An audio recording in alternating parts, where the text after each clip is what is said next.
Welcome back, everybody, to another episode of Bravo Tea with the Stay-at-Home Mom. I'm Erica, and I'm coming to you live from the Jersey Shore, North Wildwood, in our beach house, because we can't skip another episode, guys. I am falling behind, I feel like, in recording because Orange County is on Thursdays. Sometimes we like to come down the shore on like Thursday night, so I had to wait and watch it on Friday on Peacock, and I'm coming to you now on a Saturday. We just had a lovely day outside, but I'm like, everyone go outside. I'm going to record and we're going to get down to business. So we had part one of In the City reunion. Now, I got to be honest, this was like low budget filming. I don't know why they did it in the Watch What Happens Live studio. I don't know why there was like weird, corny music playing over people when they were going to break for a commercial. If we remember season 1 of The Valley, they didn't get a reunion. And of all shows, they should have definitely had a reunion. That was a big miss out for that. And I feel like In the City, not only did we only get 9 episodes, which was pretty short, we didn't get everything that was filmed. We didn't even see Amanda's friend, Katie. There were all these scenes in the trailer that we have now figured out we didn't get, like when Kenny was telling Gavin, you're the Bernie Madoff of the hospitality industry. I want to hear more. Does that mean he takes people's money to invest in restaurants, but then actually spends it on himself and not the restaurant? Like, I need to know these things. So I felt like one of the biggest focuses was Lindsay talking about the single mom comment about the bedroom. But I'm going to be honest, that was a little traumatic. Yes, you are a single mom. And even though the dad helps, that is a lot on your shoulders during the week or the weekends that, you know, you're alone. But Lindsay is privileged, which I don't doubt Whitney for saying that. She has a nanny. There are a lot of single moms that don't have nannies and don't have families. And maybe the dad doesn't even watch the kids. So they literally have no help. They literally don't get a break. It just bothered me because Lindsay acted like she had never even had a night away from her daughter since she's been born. You were just filming for Summer House. I don't know if she actually like slept in the house. I know she was renting a house up there. Like now I think this summer she is going to be full time. So she will have to stay in the house and maybe she won't be there every single weekend, but she has been away from the child and the dad takes the baby and she goes away for work stuff. So she either has a nanny stay there or the dad. There is help. There is help. Georgina said she actually has not been alone in like 2 years. So I believe that. And maybe the dad doesn't really help or he doesn't take them overnight. So I know Whitney will like never live that down. I don't believe Lindsay when she's like, I cried for 6 months about that comment. No, you did not. You probably cried because people were giving you grief. I don't think you cried about the comment though.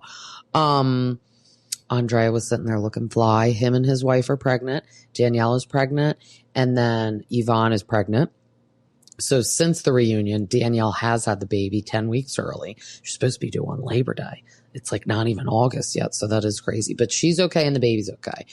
I think Lexi and Yvonne are due around the same time. They all got pregnant like at the same time, which is so funny, but that's going to be one hot baby that Andrea and Lexi produce. Let me tell you something. So he's going to be a girl dad, but he said daddy girl. And then Yvonne and Nick are having a son and Danielle and Owen had a son. I felt like Owen didn't even talk. He said like one thing. We obviously talk about Amanda nodding out kind of during the Summer House reunion. She's like, all I took was beta blockers and that's it. Like what people don't understand is that it wasn't drug induced. Like when I'm getting yelled at, I just shut down. It's like, yeah, that's called you being a child and you can't take accountability for any of your actions. But I don't know if I believe that. I think she took more than that or she smoked some weed or she did something. But she's like, I did my own hair today, guys, so I can't live that down. You paid for that hair at the reunion? Ma'am, That was terrible hair. And then she did the same hairstyle in Italy. So I know damn well you didn't bring your hairstylist all the way to Italy for that wedding. And I don't know what hairstylists you have. It'd be better just fire them, or they better quit doing hair, because if that's what they produce as a paid hair thing, terrible. Amanda looked like a grandma too, in like her knit outfit. I don't know. Like, I'm not saying it was necessarily ugly for like a day just walking around New York or maybe being in the Hamptons. I feel like that was very like perfect Hamptons outfit. But the reunion, no. I just always think of reunions as everyone being like really glam. I know the housewives do it like a little more crazy. They get like freaking ball gowns. But I just felt like Amanda was very underwhelming. She was more dressed up for the Summer House reunion. I don't know. Her and Kyle seem like they're in a better place. She's like, I never thought I'd be able to joke about him having like sober sex, because now Kyle has sober sex. I mean, thank God the man's having sex, period, because I don't think it mattered if it was sober or high or beta blockered sex. He wasn't having sex at all. So I did listen to Lala's podcast a little bit while Sally was on. So her and Kyle have hung out a couple times. I don't know how that'll work because that's long distance. Like, we've already done that song and dance with Craig and Paige. But I also don't think Kyle and Sally are like looking for something super serious right now. Like, maybe it's just like a fun time. Maybe she just wanted a free house to visit in the Hamptons and stay a little bit. But I think they could work because they are compatible. She even said that. She's very carefree. She's not jealous. She's very confident. Amanda was always lacking like self-confidence. And I really feel like that's why everything with her and Kyle, it always made it worse. I think she should have broke up back when he cheated the first time before they were even engaged, because I think she literally never got over it. I know for myself, I couldn't get over that. But I do know if you do want to stay with someone that cheats, you have to not hold that against them, and you have to get over that. She loved to hold it against Kyle and bring it up all the time. You can't do that because we know the person did the wrong deed, but they can't be punished forever. That's not fair because you are choosing to be with them. So it's not fair to do that. Kenny and Gavin talk because he's like, I feel like you've just like attacked me and my relationship and Whitney like all season. And there like really wasn't anything there to attack. That's why I really wish we could hear the Bernie Madoff of hospitality comment. Gavin was shady. I loved it. He was wearing like the same shirt that West wore one episode of Summer House. And he was like, who wore it better? I'm wearing Amanda's shirt, because then we saw her wearing the same damn shirt. Like after the reunion when her and Kyle like went to eat and came out of that restaurant. I'm going to tell you right now, Kyle better stop being this friendly with Amanda. I think he's more hurt by West because that's his friend. But it's kind of like Sierra. I feel like she's more hurt by Amanda than West because it's almost like she knows West is capable of being a shitty person, but you don't think that your girlfriend, your ride or die friend, is going to be a shitty person, especially when you've helped her and wasted umpteen weekends for years hearing her cry. It was like when we come down to the shore, we watch like old episodes of Jersey Shore because we don't have cable. We just do like the smart TV apps. That's why I had to wait to watch Orange County on Peacock. But there's like a specific channel of just Jersey Shore reruns. So I'm like loving it. We're watching all the old ones. It is crazy how toxic Sammy and Ron were back then. And Snooki and JWoww were like, we're done with it. We're done hearing about it because you guys get back together the next day. And I feel like that had to run through Sierra's brain. Like, I'm done hearing about you complain about Kyle because you just are going to stay married to him. And of all the fish in the sea, you had to pick to pivot to West, which is like worse than Kyle. But we are getting a part 2 to the reunion. I feel like nothing really that dramatic happened. You know, we got Lindsay popping off like mildly. Yeah, we'll get more. We're going to move on to the Valley. So we got Schwartz celebrating his girlfriend's birthday, gives her a cake with a key to his house on the cake. So cute. Very happy for Schwartz. He's always like into the young girls though. Like, is she going to want to get married and have babies soon? Because Schwartz is getting older and he says he really would like his own family. And I could see him being a great dad. Michelle and Jesse sign their divorce papers and cheers at the end of an era. They both cry. They're opening the champagne that Schwartz gave them. I'm loving Jesse this year. He's just so much lighter and decent that he's not with Michelle. And sometimes when you're in an unhappy relationship, it brings the worst out in you. So I really feel like Michelle and Jesse are good people. They just weren't good people together anymore. And I feel like Michelle is just really sad because she's like, we had so many great times and moments. And I think she sees Jesse having great times and moments with Lacey.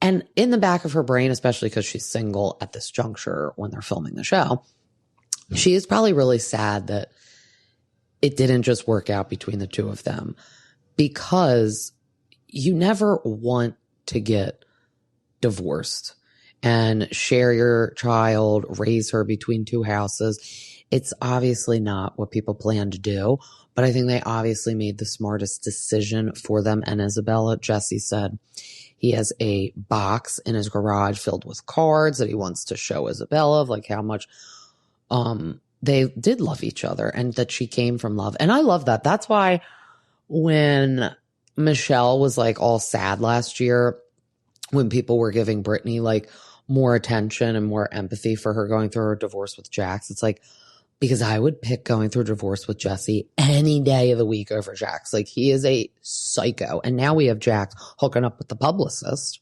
I watched the Watch What Happens live episode on that. And Kristen's like, you know, Jax is Jax and he's an awful human. And I think Brittany like expects him to do nothing but just awfulness. But the publicist that's a professional person that you pay in your life and that knows everything and that they've been with you for 10 years, inappropriate. And like, Jax is so awful. I don't know what woman is being like, oh, I'd love to be with you, especially because they know, like, not that she knows Jax is a terrible person. So I don't even know what possesses her to want to be with him. It's just crazy. But Lala, Michelle, and Schwartz and his girlfriend go on like a boat. And this was like really weird. I feel like they showed 1 minute of them being on a boat, but like no beginning prompt to like why they're on the boat. Are they on the boat because they were celebrating the girlfriends still? Why was it just the four of them? Like, kind of weird. Michelle is telling us that she is going to go on a date with somebody. Now, this is before Dr. Dre, so it's just somebody else, like a client, comedian or somebody. But Schwartz throws Danny and Luke under the bus and says he thinks they dismissed Janet's feelings because he's like, you know, like she was going through something. And I think Danny is just sick and tired of Janet poking at him. And he was pissed that it was his birthday, but I feel like he should have been more pissed too that it was his anniversary. And I don't give him any points for staying down at the bar and not going up with Nia. You need to go up with Nia and give her a hug. That woman is so stressed to the nines with the 4 kids. She's like, Daniel, can you just come upstairs, please? I do think they have some like protection going on, but wouldn't we all do that? Like, I hate that people are like, oh, she's just protecting Danny. Well, of course, because that's her husband. Why wouldn't she protect Danny? Are you saying you wouldn't do that for your husband? And Brittany was always like, you know, I even did that for Jax. I think she said that in the after show. So that's what I mean. Or like Lala. I feel like she obviously went to bat for Randall against 50 Cent, but now we know that was useless. But Kristen and Luke go to therapy and they talk about all the things that were like said in Mexico. Obviously not Luke's finest moments was saying like, oh, well, if you behave like this, there's no wedding. And I don't like when people use that as like a threat or an ultimatum, but it's not really an ultimatum and it's not really a threat. It's more like Carl when he said to Lindsay, like, do you think we should be getting married right now? No. Like, he said, everyone gets divorced. Everyone's getting divorced around us. So like, I don't want to just marry you because we have this child. And no judgment to anyone that's listening that is in this, but that's why typically you get married before you have a kid. You need to make sure you want to stay with that person. I feel like Luke and Kristen didn't give themselves enough time to like date, get to know each other. I looked it up. She's 43. He like quickly already wants another kid. And he's like, well, you know, I love you. I had just never met pregnant Kristen before. And she's like, oh, wow, that's mean. And then the therapist is like, oh, no, that's not good. This man can never say anything right, I feel like. But people have mood swings. Like when us girls are on our period, that doesn't mean that's like permanently our personality. We're just grumpy. We're moody, or like he is. And you know what? If you're going to spend the rest of your life with someone, you better get used to they are going to go through moods and ups and downs and changes and all that good stuff. But I hope they work it out because they do have a beautiful daughter. But I, in no way, shape, or form, think they should have another baby. I think it should be one and done. She's already 43. They're struggling a lot with Kaya because I feel like they don't have any help. They don't have any family out there. It's a rough go for them right now. Unlike Nia, she can have 4 kids and it's like fine. I feel like she's always internally having a meltdown.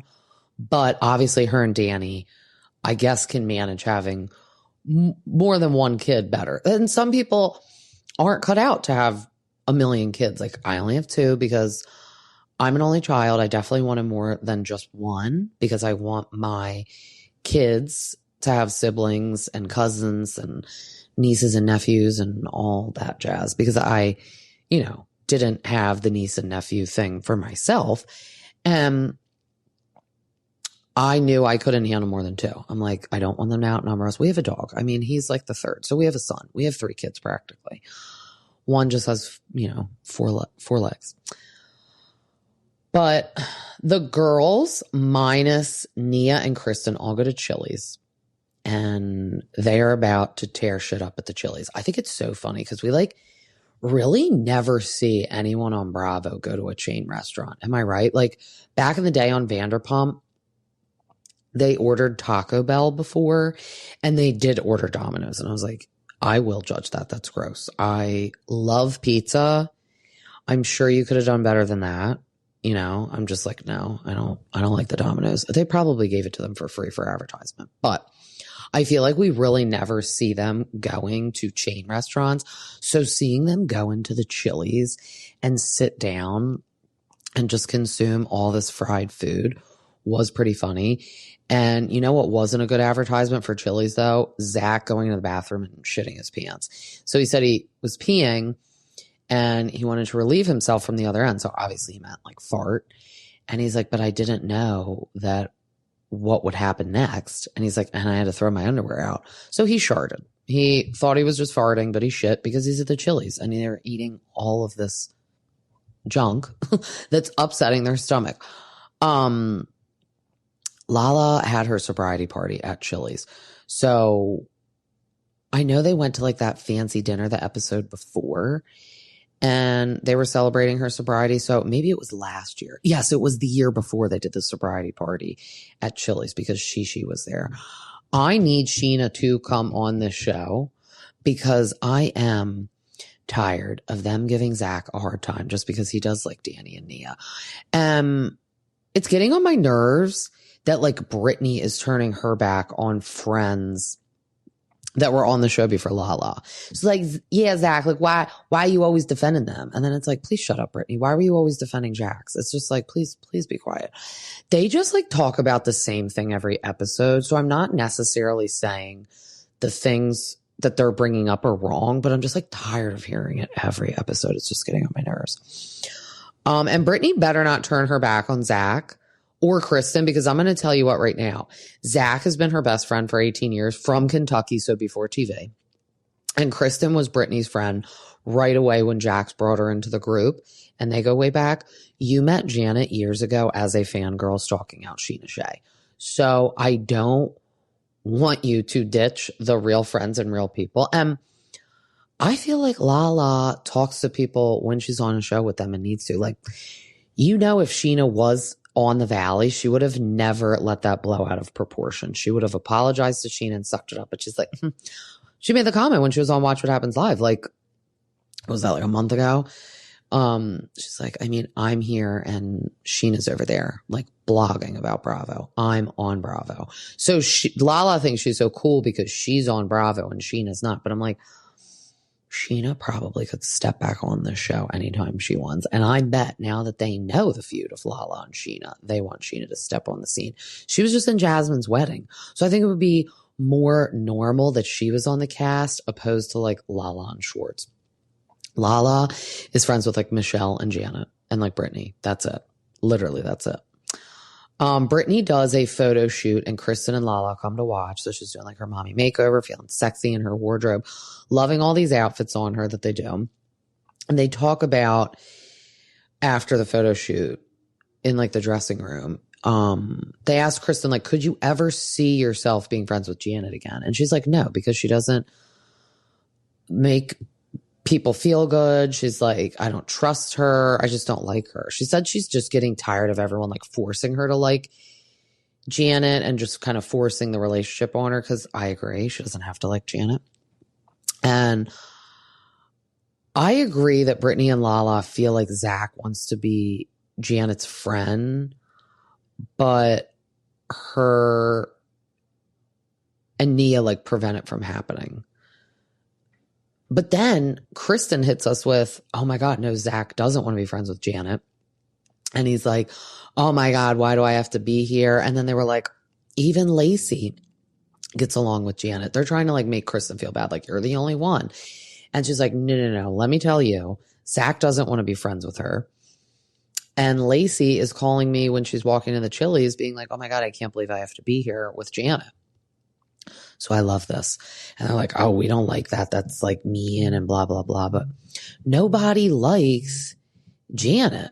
So just stop. It's like, we'll all film together, but like, and Janet's like, I didn't invite them to the Chili's. And that's what's going to start happening. Like, we will actually have to get rid of Janet or Nia and Danny because they won't be able to film together. I really personally would rather, if I had to pick, I guess I'd rather have Nia and Danny because I don't know. I really wouldn't care if all four of them left. And like, I mean, Janet's husband, Jason, wasn't even like friggin' filming this season because of his leg. Oh, I love in the preview for the next episode. It's like, what are you going to do with your bum leg? I'm like, Danny, there you go. Digging that hole even deeper for yourself. Oh my God. It's so funny. But Lala goes over to Kristen's house the next day. And without exactly telling her what Janet told her, she said, I feel like you would understand where she's coming from and the resentment you have towards Janet because of the whole Danny thing. I feel like you would put that aside and like understand and empathize and see it a little more clearly. But like, why didn't Janet say all this 2 years ago then? And Kristen said she can feel empathy for somebody and not be friends with them, which I agree. And people need to start understanding that too. In no way, shape, or form, I feel like is Kristen like, oh, I don't care what happened to you, Janet. But it's like, she'll be like, oh, I'm really sorry that happened to you, but I still don't want to be your friend. So next week we get the season finale. And then the following week we get part one of the reunion. And don't forget, August 5th for part one of the reunion, catch me live in Wilmington, Delaware at home base on Concord Pike. It's going to be a fun time. We're going to have the raffles, bingo, trivia. You know the drill if you've been there. It's a hoot. We had so much fun last time because it was the Summer House reunion. So it was like real juicy. I feel like this is going to be juicy because everyone is finding out that like everyone's saying stuff behind each other's back. So I think part one is going to be pretty good. And then we'll talk Michelle's ear off about Dr. Dre because I want to hear about that. But so let's recap OC a little bit. Shannon and Emily meet at Dr. Tim's office. And this is the guy a couple years ago that like fat shamed Shannon because he's like, oh, wow. When she stepped on the scale, when she gained all that weight, he's like, oh, wow. And she's like, I know. And she's like crying. I'm like, I'll never forget that. I'm like, damn, you're still paying this guy and doing stuff with him. So he's like cracking their back. Emily looks phenomenal. So she said she lost weight and then gained it all back because of the stress about her son. And now she's looking hot. She looks great. So Vicki FaceTimes Shannon and she's like, will you come to lunch with me? And she's like, yeah. And then she's like, okay. And I want it to be like you, me, and Tamra. And Emily's like, go, please do that. So Tamra is moving her daughter, Sophia, into her new apartment. And she said her and Eddie are just going to have like Woodstock sex all over the place. She's been raising kids for like 40 years now. They're going to be like alone. They're going to be getting sexy time all the time. And I love that for them.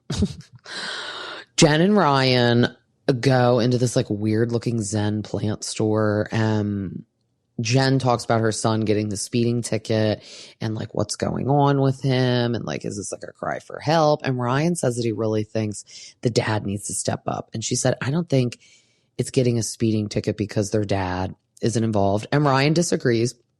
And I love that Ryan is there for Jenn and her 5 kids. I mean, talk about baggage. The husband isn't. The real dad isn't. He's not giving Jenn money. So not only is Ryan moving all of these people in and they're at his home all the time, because I think Ryan just has a daughter. We saw the clip, like a picture of the daughter. She's gorgeous. You know, be it as it was when Ryan first came on the show and Tamra kind of clouded our brain with like bad stuff about him. He is being a good person right now. And I love that he's like, no, Jenn, don't take a shit. And I get it. Sometimes Jenn just wants to like be more like, I'll let it go so we can like co-parent positively. And Ryan's like, yeah, but you can't not do anything, which I love that. I'm glad they have each other's back. So that's good. Emily FaceTimes Heather and talks about her birthday party and her birthday gift from Carmela. So she gave Emily a Christian Dior like gold clutch. Very cute. And Emily is being very gossipy and catty right now, but I love it. So she's like, yeah, she asked me like 100 times if we were opening gifts and she wanted to know. And I don't know if she wanted to know because she was excited about the gift or she wanted to show like clout, like, oh, look, I'm rich and I could buy you this clutch. The clutch was stuffed with a vibrator in it. So it's like a super amazing gift, very over the top. And then the vibrator, which is like funny. That's like a joke. But Vicki meets Gina and Janet for lunch. And Vicki loves that Gina is asking her for advice with a possible prenup with Travis. And she said, like, what are you and Michael going to do? And she said, Michael and I will never share finances. And she said, he has a ring in the safe, but he's not going to give it to her. And then they show like flashbacks of Shannon and Vicki and Vicki's brother in Mexico. And he said, oh, well, he has that ring in the safe. If you're a good girl, he said he'd give it to you. And Jenn in her confessional was like, I don't like that because that's like a threat. It's like, oh, if you behave, I'll give you the ring, which I do have to agree. Like, don't hold that over my head. Give me that freaking damn ring or not. Like, I actually wouldn't want it because you're doing that. That's weird. Look, no one wants ultimatums. No one wants threats. We're all adults. But maybe he's threatening Vicki with the ring because she did say that she saw Don in the last episode. And Michael was standing right behind her and she's like, oh my God, I'm so sorry I ever divorced you and blah, blah, blah. I mean, she says it all the time. So it's like, maybe that's why he doesn't know if he wants to marry you because every time you run into Don, which I don't think she really has run into him though, but you're like, oh my God, I'm sorry. Or every time you're on the show, you're like, I wish I never divorced him. But then we go to Carmela's house, which like I am speculating it's not in Orange County. It's a beautiful house. But when we look out the window, I'm like, that's not Orange County. And I'm just wondering if they picked her to be on the cast because she's like fascinating and they were desperate for new, interesting people, but she doesn't live in Orange County. And she's talking to her daughters about buying the vibrator and she ordered like 7 different ones on Amazon just to see if they would fit in the Dior gold clutch. As the gag gift, no pun intended. But I can't believe she did that. That's pretty funny. I wonder if Emily, obviously she's sporting the clutch because she had it in her confessional, but is she using the vibrator too? That's what I want to know. So Emily comes over to Jen's house and they're like purging her closet, but really they are purging Ryan's closet. I'm hoping we never have to see those weird paint splatter jean jackets again. I used to call him Jean Jacket Ryan last season on the podcast. And I feel like his wardrobe is hopefully going to step up this season because we don't like the jean jackets. It was very early seasons of Jersey Shore. Very boardwalk. Remember when Teresa said that about Melissa? And I have to say, I always liked Melissa, but her early seasons, boardwalk. Oh my God, those outfits were awful. And Teresa, they were at like Kathy's for that belly dancing party. And she's like, Melissa's outfit, boardwalk. Like Jersey Shore, just like those old seasons of Jersey Shore, they dressed so horrific, so trashy, so awful. That was the time though, I will say. So that's why flash forward to now and living in Orange County, Ryan, this paint splattered jean jacket ain't for now, and it ain't in Orange County. So Jenn is expressing her concern about her son to Emily, about the speeding ticket. And Emily is saying how she got disconnected from her other children because she paid so much attention to her one child that needed all her attention. So she said now that Annabelle needs her help with cheer, she's there for her, and just seeing her face light up if she like picks her up because she's taking time for her and having alone time, she's just excited. And I totally see what Emily means. Like when you do have a kid with special needs, you definitely have to dedicate more time to them. So therefore the other children aren't mad at you because they know you're not doing it because you're being mean, but they obviously feel left out. They're kids. Like that's why I do have a feeling Brittany, and also, I mean, it's set back. Brittany Cartwright, she may not have another kid because she's divorced. She has to find like another mate first, but she may not want to have another child because Cruz is autistic and it demands a lot of her time. And she maybe doesn't want to have another child and take time away from them because she has to give Cruz extra help. So I totally get it. I definitely get where Emily is saying that. And like Jenn has so many kids and struggles with like the dad doing anything with them. So like it's all on her. And then of course, like sometimes it's not fair for it to be on Ryan. So I like that they're talking about this though. And she's like, well, you need to like talk to him and whatnot. So when Jenn does have the talk with her son, it's like so sad. He's like, they're both crying. And he's like, I mean, yeah, you know, I am going through stuff like, you know, my parents aren't together. And she's like, and I'm so mad at myself because I will say, I'm sure they resent Jenn a bit because she cheated on her husband with Ryan. Now, I'm not saying Jenn and her husband should have been married forever because I think he was very much not like paying attention to her. She was very much just stay-at-home mom. He came home from work. It was like maybe ships passing in the night. You know what I mean? Like didn't really have time for her. But obviously it has to be weird and hard for her kids to live with the man that kind of broke up your parents' marriage. But obviously it's ultimately Jenn's fault, not Ryan's fault. She was the one that was married. But yeah, he said kids are mean to him at school. I don't like this. I hate how mean kids can be at school. I don't understand it. Like no one was bullying back when I was in high school to the point of kids killing themselves like they do now on social media and anything. Like, what are you getting out of that? It's just awful. It's crazy. It's just, that's why you need to sit down and have talks with your kids like this, especially when they get older. So I love that Jenn sat down with him and talked and they needed it. They needed a good cry. I loved it. So then to wrap it up, we get Vicki, Shannon, and Tamra meeting at the infamous Quiet Woman for lunch for maybe a peace treaty for the Tres Amigas. And I would love if the Tres Amigas could get back to a good place. And Shannon's like, okay, well, you know, so Vicki's kind of like in the middle, trying to be neutral, trying to be like almost like the therapist. And Shannon was like, well, you know, last time we were here at the Quiet Woman, so I think it was when they were filming for that 20th anniversary thing that's coming out. It's like coming out August 8th or 9th, guys. That looks so good. So we got like the top tier OG housewives going on a trip, and then we wrap it up with like a party and a lot of people socializing. Like, so they were all filming. So they were filming The Quiet Woman.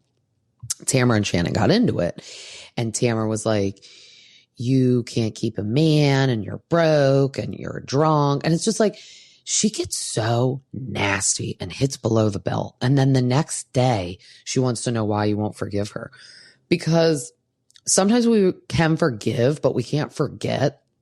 And if you want to call that holding a grudge, I suppose, but some things like that are just so bad. It's not holding a grudge. It's just saying, no, you're so nasty every time you get upset with me that I can't do this. I can't be your friend. Friendship should be light and fun and easy because we pick our friends. We don't pick our family. So I get when we like fight with family members or like our spouses. I mean, we do pick our spouses, but they're with us all the time. So, you know, you bicker with them. But like, if you're fighting all the time with your friends or calling each other drunk and you can't keep a man, that's not a friend and you need to get out of that friendship. So Shannon is saying, you know, well, this hurt me because you said this, this, and this. And then Tamra goes, yeah, but, and she went, see, there it is. You can't say yeah, but, and thank God Vicki's there to like shut it down. They're having lunch. I don't think anyone's having alcohol. So that's also good. We need just lunchtime. No other people. We can't do the, this isn't my plate, like overwhelmingness of everything. I did love when they were filming the 20th anniversary thing though. Andy and Shannon did a TikTok and it was like, this isn't my plate. And they were at the Quiet Woman. That was amazing. I love that. I mean, the Quiet Woman either thrives with business because people go in there looking for them, or locals that don't care about the show hate now dining there and they don't go there anymore. I want to go there just so I can see them filming. But I do hope we can come to a place where they could all just like have some common ground and everyone just like kumbaya a little.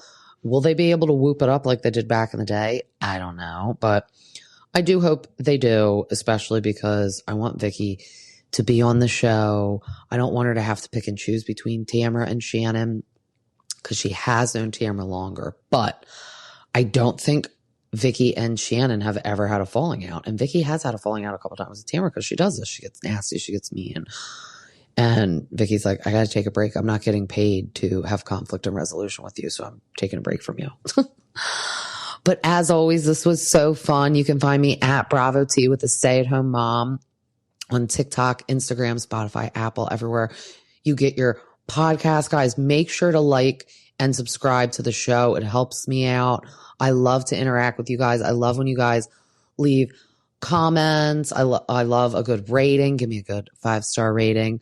I love when you guys engage with me on social media, or I'll get DMs or just all the things. So I love it. Talk to me. I'm here to talk to. I'm always here to listen. I'm here to answer. And if you don't agree with me, bring it to the table. I like a healthy discussion, a back and forth. No nasty though. We keep it fun. We keep it light because we all have to remember these are just fun shows to watch, but I love it. I love you guys. Peace out from the Jersey Shore. Have a good weekend.